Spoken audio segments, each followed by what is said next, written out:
आम्ही म्हणजे तुम्ही आम्ही सारे जन पोट आहे तोंड आहे जीव आहे सोस आहे चमचमीत गाड्याचा ते आम्ही सारे खवय्ये आम्ही सारे खवय्ये सारे खवय्ये आम्ही सारे खवय्ये नवे काही बनवावे किती किती चोचले ते जिभेचे हे पुरवावे छान छान देशी विदेशी पदार्थ जाणून घ्यावे चुकता चुकता करता करता खावे अन खिलवावे आम्ही सारे खवय्ये आम्ही सारे खवय्ये सारे खवय्ये आम्ही सारे खवय्ये। नमस्कार, रामदेव स्ट्रॉंग हिंग प्रस्तुत आम्ही सारे खवय्ये दिल दोस्ती और पेट पूजाच्या आजच्या भागात मी संकर्षण तुमच्या सगळ्यांचं मनापासून स्वागत करतो। प्रत्येकाला असं वाटत असतं की जगाच्या पाठीवर माझं नाव कुठेतरी उंच असं कोरलं जावं, ते खूप मोठं व्हावं, बरोबर की नाही? आणि ह्या स्वप्नाची सुरुवात होते ती शाळेतल्या बेंचपासून। मग खडूनी असेल, पेन्सिलने असेल किंवा कर्कटकनी असेल, आपण आपलं नाव शाळेतल्या बेंचवरती कोरतोच, होतं की नाही असं? म्हणजे काय की या स्वप्नांची सुरुवात खरी शाळेपासून होते। मग शाळेतल्या गप्पा, शाळेतल्या भेटी, शाळेतली मजा मस्ती याच्या आठवणी किती जरी काढल्या ना तरी त्या कमी वाटतात। परत परत भेटल्यानंतर परत परत आठवाव्याशा वाटतात, आहे की नाही मज्जा? आणि ही मजानं मला परत अनुभवावीशी वाटली। शाळेत जाणं तर काही शक्य नाही, म्हणून मी आलोय ठाणे पश्चिम भागातल्या शाळेतल्या एका ग्रुपकडे।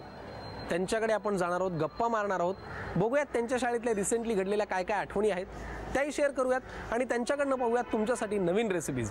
चला, रामदेव स्ट्रॉंग हिंग प्रस्तुत आम्ही सारे खवय्ये दिल दोस्ती और पेट पूजाच्या आजच्या आपल्या भागात आपल्यासोबत आहेत ठाणे पश्चिम भागातल्या या सगळ्या मुली, ज्या शाळेपासून त्यांचा एक ग्रुप आहे आणि त्या एकत्र आहेत, हो की नाही? नमस्कार। आजच्या भागात तुमच्या सगळ्यांचं खूप मनापासून स्वागत। अरे आपण ओळख करून घेऊयात। हा, बरं, काय नाव तुमचं? नेहा दीपक दुखंडे। बरं, काय करता तुम्ही? मी सध्या बी कंप्लीट आहे आणि जॉब शोधते। बरं, मला तुम्ही सांगा तुमचा हा जो ग्रुप आहे हा तयार कसा झाला? तयार म्हणजे आम्ही फर्स्ट स्टँडर्ड पासून ते 10th पर्यंत सगळे एकत्र होतो सगळ्याजणी। हा, एका बेंचवर कोण कोण बसायचं? मग एका बेंचवर नाही, म्हणजे आम्ही असे मागे पुढे वगैरे, आम्हाला हाईट नुसार बसवायचे ना, सो मग मागे पुढे व्हायचं जरा आम्ही वेगवेगळे होते। सगळ्यात पुढे कोण असायचं हाईट नुसार? पुढे मी सेकंड बेंचवर असायचे, मी 4th वर होते। अच्छा, मग आता तुम्ही एकत्र आलात? बरं, आता तुम्ही सांगा तुमचं काय नाव आहे? माझं नाव रसिका बाळकृष्ण देसाई। बरं, तुम्ही काय करता? मी MBA करते पुण्याला। पुण्यात? हो। मग यांची भेट कधी होते? आता मी पुण्यावरून इकडे आली, आता जसं मला 15 दिवस सुट्टे आहेत, आता आली की मग। अरे वा, मग असं आलं की कुणाच्या घरी थांबता का तुम्ही? नेहा। नेहाच्या घरी? ही तुमची बेस्ट फ्रेंड आहे का? असं काही नाही, सगळेच बेस्ट आहे। बरं, ठीक आहे, तुम्ही सांगा तुमचं काय नाव आहे? माझे नाव श्रद्धा दत्तात्रय हिंगे। बरं, काय करता तुम्ही आता? मी फॅशन बिझनेस मॅनेजमेंट केलंय। आता सध्या मी रिप्युटेड कंपनीमध्ये ॲज अ ज्युनियर मर्चंडायझर जॉब करते। वा वा वा, क्या बात आहे। तुमचं काय नाव आहे सांगा? प्रणाली शिर्के। प्रणाली शिर्के, बरं, काय करता तुम्ही? मी ॲज अ अकाउंटंट म्हणून CAच्या हाताखाली जॉब करते। वा वा वा, खूप छान। मगापासून तुमच्या मैत्रीविषयी सगळं छान छान गोड गोड सांगताय, एखादी भांडणाची आठवण आहे का? कारण मैत्री म्हटल्यावर भांडणं होतात की नाही? आहे ना आठवण? सांगा बरं। माझं आणि ताराचं भांडण झालेलं। कोण तारा? ही तारा। ह्या तारा? हा, तिचं मला माझाच बेंच पाहिजे असायचा, माझ्या बेंचवर कोणी बसलेलं मला आवडायचं नाही आणि ही मागे बसायची, हाईट नुसार बसवलं तरी मागे बसायची। तर ती एकदा माझ्या बेंचवर येऊन बसली, तर मी तिला म्हटलं की उठ, माझा बेंच आहे। एक मिनिट, कसं उठ म्हणालात ते आम्हाला खरं सांगा। आता जसं उठ असं म्हणा, उठ असं म्हणाला? नाही, उठ बोलली, उठ माझा बेंच आहे। तर ती मला बोलली की का, म्हणून असं का, तुझा कसा बेंच? म्हटलं नाही, माझा 2-3 वर्षापासूनचा हाच बेंच आहे, मी हाच सोडणारच नाही। मग आमच्या भांडे तिने कंप्लेंट केलेली सरांना। दिलीत काय खाली? दिली वगैरे, सरांनी चेंज नाही केलं, सरांना माहित होतं। काय तुम्हाला काय सांगायचं? क्लास टीचरकडे गेली, क्लास टीचर तारा तू इथपर्यंत कशाला आली, आपण आलो असतो वर्गात, बोललो असतो। बोलली नाही सर, तुम्ही आता माझं लगेचच्या लगेच ऐकूनच घ्या। मग सर ठीक आहे, आपण नंतर सिटिंग अरेंजमेंट बदलूया। मग त्या दुसऱ्या सर वर्गात आले आणि त्यांनी मग मला म्हटलं ठीक आहे, तुला लास्ट बेंच नकोय ना, मी तुला फर्स्ट बेंचवरती बसवतो। म्हणजे ठीक आहे sir, well and good, me first बेंचवर बसायला तयार आहे, पण मी नेहमी लास्ट बेंच नाही, कारण नेहमी तुम्ही म्हणतात लास्ट बेंचवर काहीच करत नाही, अभ्यास नाही करत आहे। बरं, अजून काही भांडण झाली होती? तुम्हाला काहीतरी सांगायचं होतं, काय सांगा बरं? मी नेहाला मारलं होतं। ह्यांना हो अहो तुम्ही केवढ्या त्या नाही तो एकच हे होता नेहमी ती माझ्या हातचा मार खाते फक्त तेव्हाच तिने एकदा दिलेली बस. नेहमी तुम्ही मारता तिला हो. आणि तुम्ही एक त्या दिवशी मग सगळ्याच उलट काढलं काय झालं काय होतं म्हणजे मी हिच्या घरी राहायला आली होती आता तिच्यात shift तिलाच मारलं? झाल्यानंतर. हो आणि आम्ही खाली बसलो होतो बाईकवर हा. आणि त्याच्यानंतर अशीच माझ्या बाजूला बसली होती ती हा. या साईडने बसलेली आणि बोलता बोलता ती खूप टेन्शन मध्ये होती काहीतरी झालं होतं त्या दिवशी तर बोलता बोलता बोलून गेली की मी ना आता कुठेतरी जाऊन जीवच देईन. मी अशी बाजूला बसलेली तिच्या हातजवळ पटकन लावून दिली. असं तुम्ही म्हणाला हो म्हणजे मी असंच काहीतरी झालेलं खूप म्हणजे गुढीपाडवा होता तेव्हा ही माझ्या घरी आलेली आणि खूप दगदग होत होती म्हणजे मी रांगोळी वगैरे काढते ना तर खूप ऑर्डर होत्या मला रांगोळीच्या खूप दगदग होत होती आणि वरून कोण समजून पण घेत नव्हतं म्हणून जरा रागाच्या ह्याच्यामध्ये पण कुठल्याही रागाच्या भरात ते बोलणं चुकीचंच आहे. आणि माझ्या बाजूला होती नंतर मारल्यानंतर ती अशी का मारलंस मग तू असं काय म्हणालीस बरोबर आहे पण हे त्यांनी करेक्ट केलं म्हणजे काही चूक नाही त्याच्यात हो की नाही तेव्हा मला कळलं तिचं प्रेम किती आहे माझ्यावर. हा पण असं कुठल्याही रागाच्या भरात असं बोलायचं नाही ना असं वागायचं तर अजिबात नाही हो की नाही. तुम्हाला तुमच्याच बेंचवर बसायला आवडायचं का हे तुम्ही शाळेतून तर नाही आणले सोडून नाही हा घेऊन आलात का तिथून नाही शक्य असलं असतं तर नक्कीच आणलं असतं. हा कारण मला वाटलं त्यांना नावं लिहिली आहेत त्याच्यावर कर्कटकने. ह्याच्यावर आहे का ह्याच्यावर नाही ना अच्छा ठीक कर्कटक मार्करने नावं लिहून ठेवली की माझा बेंच आहे अजूनही आहे का असेल. वा वा वा खूप छान चला आता रेसिपी करायची आहे ना करणार आहात ना तयार ना कंटाळा येत नाही स्वयंपाक करायचा घरी करता काय एरवी काहीतरी फेकू नका खरं सांगा खरंच करता मी तर हॉस्टेलवर राहते काय काय काय माईक मध्ये सांगा मी तर हॉस्टेलवर राहते त्यामुळे आता प्रश्नच नाहीये बनवूनच खावं लागतं बनवूनच खावं लागतं आज आमच्यासाठी करणार ना हो एक व्हेरी गुड चला करणार आहेत त्या आज आपल्यासाठी रेसिपी इमोशनल अत्याचार ते आपल्या पोटावर नाही करणार आहेत हो की नाही नेहा आणि रसिका बरोबर ना तुम्ही आता आमच्यासाठी रेसिपी करणार आहात आज जी तुम्ही रेसिपी करणार आहात दोघे म्हणून तिचं नाव काय paneer spring onion roll. Paneer spring onion roll बर कोण करणार मी करणार म्हणजे रसिका करणार नेहा करणार आणि रसिका मदत करणार बर छान साहित्य कोण सांगणार आम्हाला मी. तूच सांगणार सांगा मग पनीर स्प्रिंग अनियन रोल साठी काय साहित्य लागतं मीठ घालून मळलेली मैद्याची कणिक मैदा पनीर कांद्याची पात चीज शिमला मिरची चिली सॉस बारीक चिरलेला कांदा आल्याची पेस्ट आणि मीठ. पनीर स्प्रिंग अनियन रोल आता आपण करणार आहोत साहित्य तुम्ही आम्हाला सांगितलं आता आपल्याला कृती करायची आहे पनीर खूप आवडतं का तुला हो ना मलाही फार आवडतं काय कृती करायला लागते आधी पहिलं कांदा टाकायचा बर तेल आपण आधीच गरम करायला ठेवलं होतं हो की नाही त्याच्यामध्ये आपण कांदा परतून घ्यायचा का बर थोडा पातीचा कांदा टाकायचा त्याच्यातच का लगेच बर घालूया हा थोडा टाका अजून थोडा बस शिमला मिरची बघा किती लागणार आहे बस आलं लसूण ती पेस्ट आल्याची पेस्ट त्याच्यात लसूण नाहीये ना नाही बर किती लागणार आहे सांगा बस थोडी पुरे इतकीच बर आणि चिली सॉस हा अजून लागेल पुरे बस आता पुढे पनीर टाकायचं ह्याच्यात पनीर घालायचं बर पुरे आता मला वाटतं चीज सोडल्यास यात सगळं आपण घालून झालेलं आहे आणि आता मीठ टाकायचं थोडं आता मीठ टाकायचं थोडं पुरे अजून थोडं बस बर मीठ आपण याच्यामध्ये घातलंय आता पुढे आता हे थंड झाल्यावर त्याच्यावर चीज टाकायचं वरून बर आणि मग पुढे मग हे स्टफिंग झालं मग आपल्याला मैद्याच्या पोळ्या लाटून घ्यायच्या पारी तयार करायची बर म्हणजे तुर्तास आपल्याला हे मिश्रण तयार करून घ्यायचे आणि मग पुढच्या कृतीकडे वळायचे बरोबर चला पनीर स्प्रिंग अनियन रोल साठी लागणारं सुरुवातीचं मिश्रण आपण परतवून घेतलं आता हे आपल्याला गार करत ठेवायचं ठेवलं पुढे काय करायचं आता ह्या मैद्याच्या कणकेचे गोळे लाटून घ्यायचे घ्या मला लाटून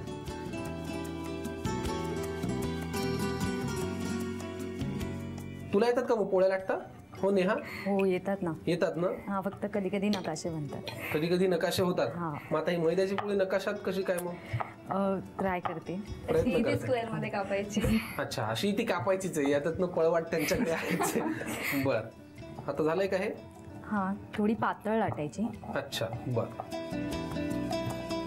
आता याची स्क्वेअर शेप कापून घ्यायची बर मैद्याची ही लाटलेली पोळी बर आता पुढे काय करायचं पुढे ह्याच्यात हे स्टफिंग भरायचं लगेच भरायचं पहिले त्याच्यात चीज टाकायचं मग मला हे सांग की चीज आपण हे जेव्हा तव्यावरती परतून घेतो तेव्हाच का नाही घातलं? ते चीज फुल मेल्ट होऊ नाही द्यायचं, हे दाताखाली लागलं पाहिजे. अच्छा बरं, चीजचं वेगळं अस्तित्व आपल्याला जाणवलं पाहिजे, ते पूर्ण वितळू नाही द्यायचं, बरोबर ना? बरं, ते मिक्स करून घ्यायचंय. हा घ्या मग. आता हे चीज घातल्यानंतर आपलं सारण पूर्णपणे तयार झालंय, बरोबर ना? पुढे काय करायचंय? पुढे मैदा पाण्यात भिजवून त्याची थिक पेस्ट करून घ्यायची. बरं ठीक आहे, मग हे ठेवूया आपण बाजूला. आणि ह्या वाटीमध्ये तुम्ही ती पेस्ट करा. पेस्ट करण्याचं काम आपण रसिकाकडे दिलेलं आहे. बरं,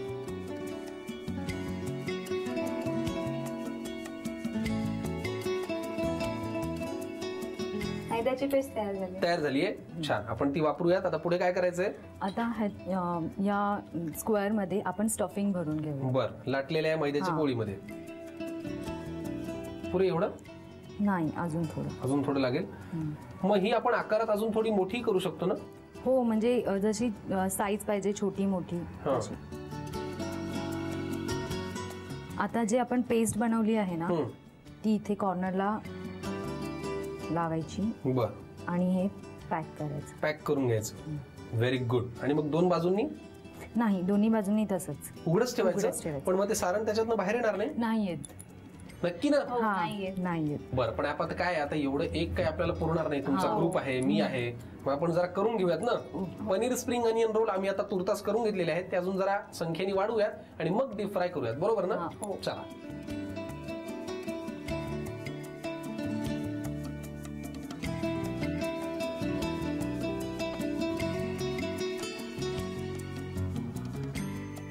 पनीर स्प्रिंग अनियन रोल आपण तयार करून घेतले व्यवस्थित. आपण पारीमध्ये सारण भरलं, आता डीप फ्राय करायचं ना. घ्या, त्याच्यात ठेवून मग डीप फ्राय करायचं. का बरं असं?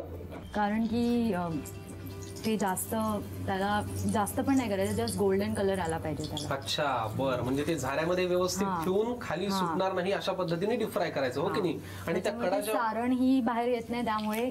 अच्छा, किती वेळ लागतो तयार व्हायला? 2 मिनिटं. झालं सुद्धा तयार?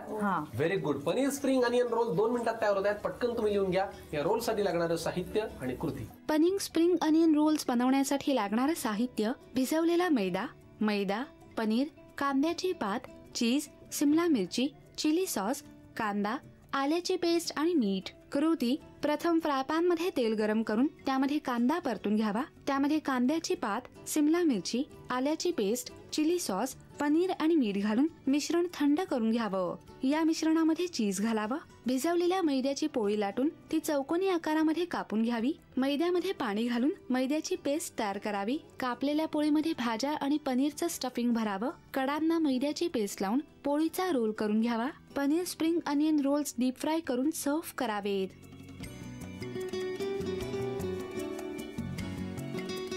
पनीर स्प्रिंग अनियन रोल आता आपण पाहिला. आता निकिता आणि श्रद्धा, तुम्ही आमच्यासाठी काय करणार आहात? कोबी कोफ्ता करी. कोबी कोफ्ता करी. बरं, मग आज रेसिपी कोण करणार आहे? मी करेल. दोघे मिळून. ती मदत करणार आणि ती मला मदत. Very good. मग कोबी कोफ्ता करी साठी काय साहित्य लागतं ते आम्हाला सांगा. कोबी, काजूची पेस्ट, बेसन, क्रीम, सोया सॉस, तांदळाचं पीठ, चिली सॉस, टोमॅटो, कांदा, कोथिंबीर, लसूण, हिरव्या मिरचीची पेस्ट, जिरे पावडर, धने पावडर, शेजवान चटणी, लाल तिखट, हळद, गरम मसाला आणि मीठ. कोबी कोफ्ता करीसाठी लागणारं साहित्य आपण पाहिलं. रेडी आहात तुम्ही आता करायला रेसिपी? कोबी कोफ्ता करी करा. मग काय कृती करायला लागते आधी? पहिल्यांदा चिरलेला कोबी घ्यायचा. घ्या. मग त्यात थोडंसं बेसन टाकायचं. पुरे इतकं? हो, तेवढं. पुढे काय? पुन्हा आता हा सोया सॉस घ्या थोडासा. बरं. आता थोडा चिली सॉस. थोडं कुरकुरीतपणा येण्यासाठी तांदळाचं पीठ घ्यायचं. तांदळाचं पीठ. बर. थोडी कोथिंबीर टाकायची. कोथिंबीर घालायची. बर. म्हणजे आपल्याला थोडक्यात आधी कोफ्ते करून घ्यायचे कोबीचे. बर. आता काय? थोडा शेजवान चटणी टाक. शेजवान चटणी. पुढे जिरा पावडर थोडीशी. जिरा पावडर. तुला सगळा स्वयंपाक येतो का ग? बेसिक येतं. डाळ, भात, चपाती, भाजी. अच्छा. हे काय आता? वगैरे. हे धने पावडर. धने पावडर म्हणजे आपण जिऱ्याची पावडर टाकली आणि धण्याची पावडर टाकली. पण हे सगळे भाजून घेतले होते का धणे जिरे? हो, भाजून मग त्याचं ग्राइंड करायचं. हळद थोडीशी. हळद. बर. आता तिखट. लाल तिखट. बर. हळदीनंतर लाल तिखट. बर. पुढे आणि नंतर गरम मसाला थोडासा. गरम मसाला. मसाले आपण बऱ्याच प्रकारचे वापरतोय की नाही? थोडं टेस्टी लागेल ना ते. टेस्टी लागेल, बरोबर. आणि मीठ. आता हे मिक्स करून घ्यायचं. हा घ्या, या चमच्यानीच मिक्स करा. आता काय करायचं याचं? त्यात एकदम किंचित पाणी ऍड करायचं, एकदम थोडंसं. अगदी थोडंसं? सांग मला. बस बस बस बस बस बस तू म्हणशील तेवढंच. मिश्रण मला वाटतं छान एकजीव झालेलं आहे, हो ना? बर, म्हणजे कोबी कोफ्ता करीसाठी लागणारे कोफ्ते आपले तयार होत आहेत आणि लगेच मग करी करायची का? नाही, आता हे आधी फ्राय करून घ्यायचे. डीप फ्राय करून घ्यायचे, त्यानंतर मग करी करायची. मग करी करायची. बर, कोबी कोफ्ता करीसाठी लागणारे कोफ्ते आपले छान तयार होत आहेत. भरपूर करून घ्या सगळ्यांसाठी. ते आम्ही तयार करतो, डीप फ्राय करूयात आणि मग करीच्या तयारीला लागूयात. कोबी कोफ्ता करीसाठी लागणारे कोफ्ते आपल्याकडे तयार आहेत. डीप फ्राय झाले, कोफ्ते रेडी. तुझं काम संपलं. मग पुढचं काम डीप फ्राय करा. किती वेळ लागतोय कोफ्ते तयार व्हायला? 5-1 मिनिट. 5-1 मिनिटात तयार होतील कोफ्ते. साहित्य आणि कृती लिहू नका, अजून करी राहिली, हो की नाही? हा, चला मग हे कोफ्ते तयार करून घेऊयात आणि मग करीच्या तयारीला लागूयात. निकिता आणि श्रद्धा आपल्यासाठी करतायत कोबी कोफ्ता करी. कोफ्ते आपले तयार झालेले आहेत. निकिताचं काम संपलेलं आहे. आता श्रद्धापूर्वक करी करा. काय करायला लागतं आधी? थांबा, सांगा आम्हाला. पहिला पॅन गॅसवर ठेवलेला आहे, त्याच्यामध्ये थोडंसं तेल टाकून कांदा, टोमॅटो, लसूण परतून घ्यायचा. सगळं एकदाच सांगणार आहेस का? आता करूया का आपण एक एक? बरं, तेल गरम झालेलं आहे. कांदा लागणार आहे ना? घालूया. कांदा परतून घ्यायचा. हो, तो थोडा लाल होईस तोपर्यंत परतायचा. बर,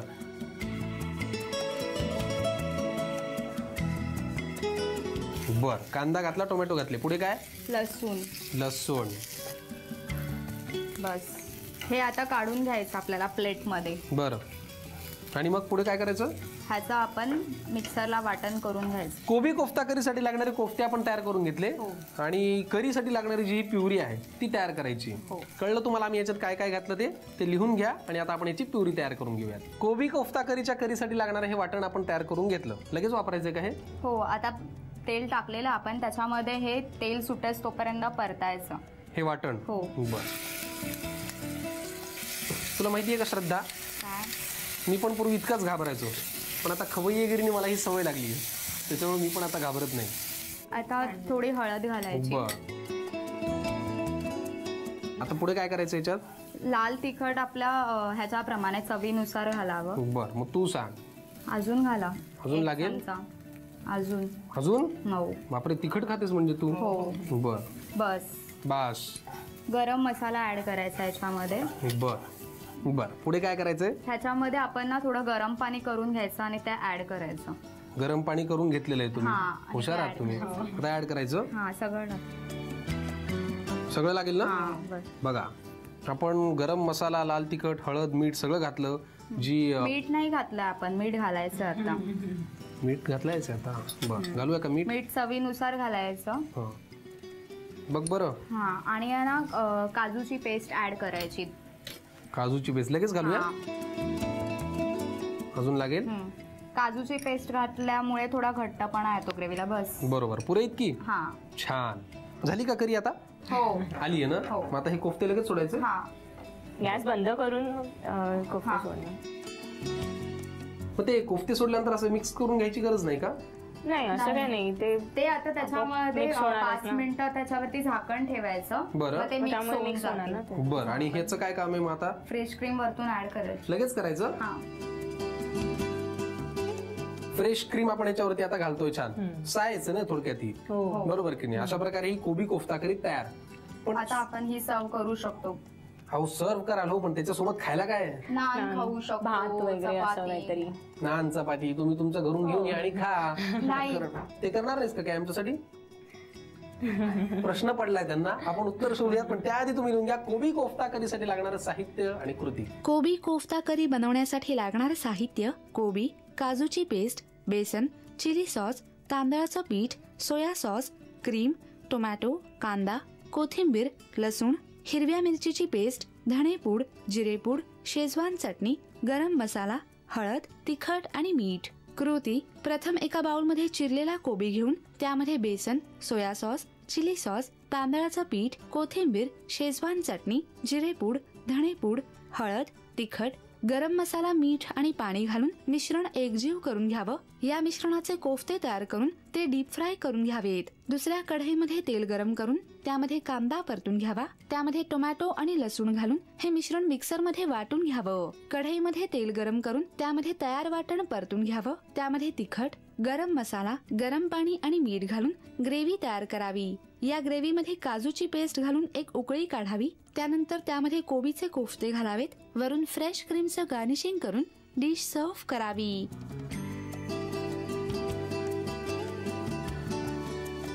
पनीर अनियन स्प्रिंग रोल आणि कोबी कोफ्ता करी या 2 खूप छान रेसिपीज तुम्ही आज आमच्यासाठी म्हणजे माझ्यासाठी केल्या. कसं वाटलं तुम्हाला? खूप छान वाटलं का ग ताई तुला? खूप छान. मला ते जाणवलंच नाही पण हरकत नाही, पण मलाही खूप छान वाटलं. आणि एरवी तुमच्या शाळेमध्ये सहभोजन असतं ना, आज आपण शाळा तर नाहीये पण सहभोजन करूयात, चालेल की नाही? इतका छान आजचा भाग यांनी केला आपल्यासाठी आणि म्हणून रामदेव स्ट्रॉंग हिंग कडनं तुम्हाला हे छानसं गिफ्ट हॅम्पर. खूप खूप छान आजचा भाग झाला. मला पण खूप मज्जा आली, तुम्हालाही आली असेल. ही मज्जा नेमकी कशी वाटली, रेसिपीज कशा वाटल्या, हा ग्रुप कसा वाटला हेही आम्हाला कळवा. आणि शिवाय तुमचा असा एखादा काही छान कट्टा असेल, गप्पा मारत असाल तिथे, तर तेही कळवा. आम्ही तुमच्या कट्ट्यावर येऊ, पण त्यासाठी लिहून घ्या आमचा पत्ता. आम्ही सारे खवय्ये, Zee Marathi, post bag number 1, Andheri पूर्व, Mumbai 99, Bharat TVC, Zee Marathi @znetwork.com. Spring roll आणि कोफ्ता करी आमच्या समोर तयार आहे. आता आम्ही सगळे मिळून ते खातो, सहभोजन करूया तुमच्या शाळेच्या भाषेत. तुम्ही घ्या निरोप, भेटूया पुढच्या भागात. तोपर्यंत अशाच रेसिपी छान ट्राय करा, मस्त खा, स्वस्त राहा, पाहत राहा रामदेव स्ट्रॉंग हिंग प्रस्तुत आम्ही सारे खवय्ये, दिल दोस्ती और पेट पूजा.